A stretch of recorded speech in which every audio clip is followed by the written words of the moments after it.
everyone, this is the final Bosman. I am Kyle Bosman, and here we are. It's the 1-year anniversary of the PlayStation 4.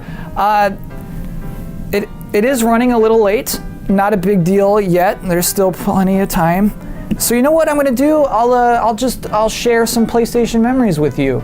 The PlayStation 1. Let's go back to the year 1996. I am 10 years old. And up to this point of 10 years old, I've only ever owned an NES, a Nintendo. Never a Super Nintendo, never a Genesis. My friends, absolutely. Do a sleepover, hey, where's your Genesis? Let's bring it out. Let's get to that immediately. And no, my parents did not see, probably reasonably, they did not see the purpose of one of those two things. I have an NES. Kyle, don't you love Kirby? Don't you love playing Kirby? It's like, yes, I love playing Kirby, but it's forget it. I had to say forget it to a lot of 10-year-old conversations trying to pitch a Super Nintendo. But it's Christmas 1996. It's Christmas morning. Christmas morning is the best time for a 10-year-old. I love Christmas mornings. And the way I like to open presents, I still do this today, I like to save the stocking for last. The stocking is your grab bag. You never know what's going to be in your stocking. There's crazy things. So I reach in and I feel what is very clearly a CD. And I don't like music. My sister likes music. She likes Matchbox 20. I don't want to be part of that. I like toys. I like action figures. So I'm pulling out the CD unenthusiastically, and it's worse than I thought. It is a PlayStation disc. And it's not only like, it's insulting. That's insulting to receive a PlayStation disc because I didn't get a PlayStation for Christmas. And so I'm thinking, gosh, I'm gonna have to take this to my parents. I'm gonna have to explain what this is. We're gonna have to take it back to some store. My mom comes around. She's trolling. She's like, hey, what did you get from Santa? Show me everything. And so I'm like, oh, I got this thing, and I got this thing, and look at this cool thing, and like, look at the robot. And I got this. This is a PlayStation disc. It's for a PlayStation. It's a video game console. I don't have it, so we're probably gonna. And she says, why don't you turn around and see what's on the TV? And I turn around, and there's a PlayStation hooked up to the TV, and the PlayStation is for me. And it's easy to forget, but that can feel incredibly special to receive a gift that you didn't think you deserved or would ever have. And so that was special. That game, that PlayStation game in my stocking, is Bubsy 3D. That is widely regarded as one of the worst games of that generation, but I love Bubsy 3D. I love being in that 3D world. I had just come off of NES for my entire existence, and here's a 3D world? Yes! Who cares if there's no shading and if there's intense pop-in and the music's horrible? I'm having a great time in here, and it is, I don't want to exaggerate, mildly life-changing. Pardon me, sir, are you ready to order? Oh, no, not yet. I'm still waiting for my date. It's our 1-year anniversary. Congratulations. Thank you very much. They could have texted me or something. The PlayStation 2. I'm 14 years old. It's the year 2000. I love video games now. I've played Tekken 3. I've played Metal Gear Solid. I read video game magazines.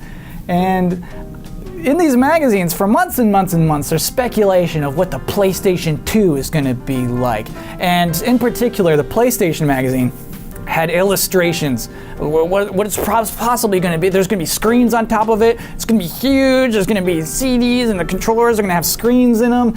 And then the time I finally see the PlayStation 2 for the first time is by accident. I'm in my high school computer lab. I'm on the internet, which is totally weird in the year 2000, and a pop-up ad appears, and it's, here's the PlayStation 2, buy it now. And it looks like nothing any of us ever predicted. It didn't look like those stupid illustrations in PlayStation Magazine. It was tall and just black. It was apparently a ripoff of some Apple computer, but at the time, nothing anyone ever predicted. And at that moment, I had to establish a plan. How am I going to buy a PlayStation 2? And I worked out a deal with my parents. I'm 14 years old, and I said, hey, I can save up half. Will you pay for the second half? And they said, yes, we will do that. Incredibly, very, very lucky for me. And so over the summer, doing a bunch of chores, one extremely lucrative garage sale, I save up my half of the PlayStation 2. And the day before it launches, we call up Walmart. Here's the plan. Walmart stays open all night long, 24 hours. We'll go to Walmart, 6 p.m., wait in line, get the PlayStation 2 at midnight. We're geniuses. we pull up to Walmart, and there is a long line, and the Walmart lady says, we're getting 42 PlayStation 2s, and we have about 100 people in line, so I'm gonna recommend that you don't get in line. And at this moment, it's kind of scrambling. We go to Target, and Target's line is only 15 people long. Here's the thing, Target opens at 8 a.m. the next day. Kyle, we're not gonna camp outside. I'm like, oh my gosh, we have to. Mom and Dad, we gotta. No, we're adults. We'll come here at 6 a.m. in the morning and we'll wait for 2 hours. No, that's not gonna work. They're gonna sell out. I'll do it. I'll wait in this line. And they look at each other and they're like, is he old enough? Do you think he's old enough? He's 14. I don't know. Okay, Kyle, we'll let you do it. You can camp out here. And this is the best moment for me. I get to pull out my camping chair, get in my sleeping bag, and wait in line, sleep in line for a PlayStation 2. And I remember in front of me, there's all these college kids, and they're so cool. Coolest thing about the college kids is they're drinking out of the McDonald's cups all night long. And it's kind of like, how are they still drinking? McDonald's closed hours ago. How are they still drinking out of these cups? And the trick was, they would say, yo, dude, you want another milkshake? Yeah, dude. And so they would take these milkshakes back to their cars in the parking lot, fill it up with what is clearly alcohol, and then bring back 2 milkshakes. And they're like, oh, thanks for the milkshake. And I remember 12:15, this a-hole who had just been at Walmart drives by with his PS2 box in his car. And he's like, oh, look at this, losers. And it's like, we're getting in 6 hours, shut up. And after that, I remember the cool college kids, and they looked at me and they're like, yo, dude, you want a milkshake? And I was, of course, like, no.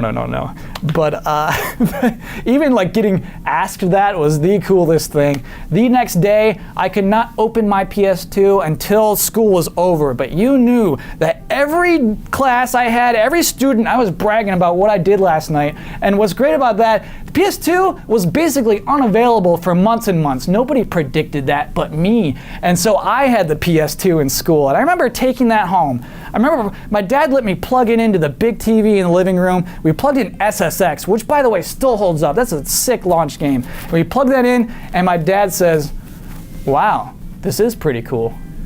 Still waiting, sir? Yeah. I talked to it earlier today. We've definitely confirmed it. It will be here soon, I promise. Very well. Thank you.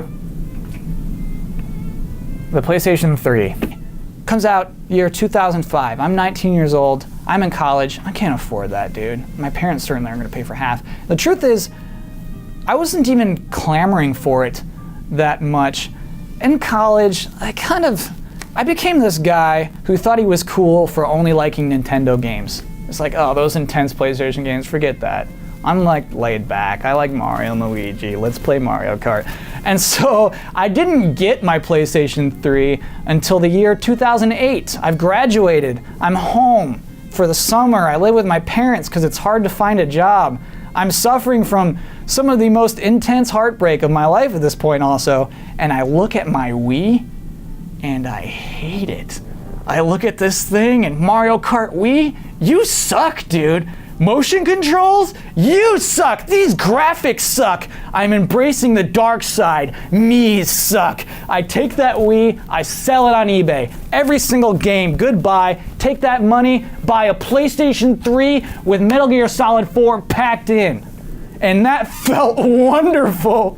That felt so good. I played, obviously, 360 games, but I'd never owned an HD console. And this game, Metal Gear Solid 4, still almost holds up as just nothing looks like this game. This is incredible.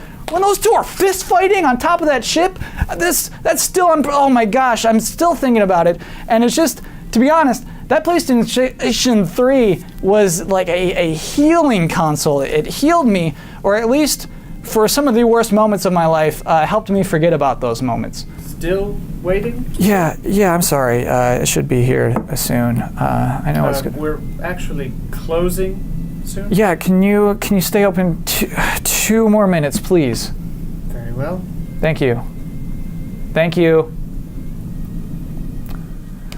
The PlayStation 4. Gosh, PlayStation 4 is weird because basically my whole job right now, this whole on-camera game trailers things, basically is all tied to the announcement of the PlayStation 4. I wouldn't have this without that. And I remember after E3, I got my pre-order for the PlayStation 4 at GameStop, and I remember 11:30 that night pulling up and waiting in line with a bunch of people who were all really quiet, checking their phones. No one really talked to each other. And I remember at the cash register, the guy was like, "Do you want to buy any games?" And I said, "No." And he said, "Okay." And I remember when I got home and opened it up and plugged it all in, I played Resogun for a half hour. Oh, you're here! Oh God, you're here! Thank God! Oh my goodness! No! It's fine. Oh, I'm not mad. I'm happy. You look ravishing, of course. Thank you. Oh, Scrumbers is next week, so we don't know yet. Yeah, it sucked. Making paintings in Tibet. Yeah, you know what? Can we talk about tonight? Because here we are. It's our 1 year anniversary. This is cool. This is what a year we've had. Knack. Yeah, that was hilarious. Ground Zeroes was one crazy night. A lot of Netflix. A lot of Hulu. Sir, I'm sorry, we're Actually, you know, could you give us 1 minute, please? All right, look, I know we don't necessarily have a wild and magical relationship right now, and I realize I talk about these other PlayStations and my eyes light up and everything, but look, I was younger then, right? That's a different me. Of course, that's going to seem perfect and cute in hindsight, but I think that people who chase those kind of emotions are ridiculous. I like you, right? I like you right now. I like what we have right now, and I think that is the most important thing. And I like you for what you are today, and even more so, what you will be. Because I mean, Bloodborne's coming up pretty soon. But generally, it sucks to say this, but I think part of growing up is part of loving differently. And what I just wanted to say tonight is, I appreciate you. Okay, hey, save it for the bedroom. People are watching. Everyone, that is the episode for this week. If you're on Twitter, you can find me at Kyle Bosman. I'll be back here next Wednesday. Hope to see you then. Thanks for watching. Waiter, we'll have 2 meatball sandwiches, please. Go home! Okay, I guess we are not wanted here. I'll get your coat. Wow. What an episode. But first things first, this is Talking Bosman. I'm Ethan Hansen, Final Bosman lore expert. Now, in typical Bosman fashion, Kyle did not acknowledge that he was missing last week when Game Trailers instead aired an episode of The Last Lavelle. All we know is that there was an unexpected absence, and then today we heard the loose line, making paintings in Tibet. Well, ladies and gentlemen, I have a theory. Kyle Bosman was away last week to confront his future self. We, of course, have only seen future Kyle, who hails from the year 2019, in episode 42, when he delivers a breathtaking monologue recalling his past mistakes and then travels to the present to shoot his former self in the face. Many presumed present Kyle dead at this point, but this is ignoring the fact that Kyle appeared with a band-aid on the right side of his face for the entirety of the next week, suggesting that the gun's wound was not as fatal as it may have seemed. Since then, there have only been 3 other references to future Kyle. The first was a phone call. After his first real confrontation with Liquid Bosman in episode 48, Kyle picks up his phone and he says, Look, I don't like doing this, but I need your help. Graham, how did I do that twice in a row? I believe that call was to future Kyle, because firstly, it's not unreasonable to think that future Kyle and Graham would be next to each other on an antisocial person's contact list. But also, there's clear evidence in episode 50. I'm deathly allergic to flaming hot Cheetos. I know. How? I have a friend who comes from the future. And more recently in episode 76. Who told you he was allergic to flaming hot Cheetos? Someone I trust more than anybody, alright? Sounds like present Kyle was asking future Kyle for advice on how to handle Liquid Bosman. And we do now know for sure that Liquid Bosman's death was fake, which was first hinted at in episode 63. What do you mean he's still alive? And then, of course, the debut of the desk that knows the truth in episode 67. And finally solidified in episode 76. The important thing to infer here is that future Kyle lied to present Kyle. Why? Are he and Liquid Bosman in cahoots? I would have assumed so last week, but tonight we saw Kyle, after a week's absence, acting relatively fine, referencing someone who was making paintings in Tibet, who I believe to be future Kyle. Sticking to my heart of the show theory, I believe that future Kyle recognized he could not host a show founded on sincerity and frankness with all of his knowledge of the future to come. Not to mention his hollowed out future heart, damaged from the empty success of a world without bonus bits. Clearly, there was only enough room for one Kyle, so future Kyle did the right thing and ran away to a world where no one would find him, apparently in this case, becoming a Tibetan painter. Questions remaining.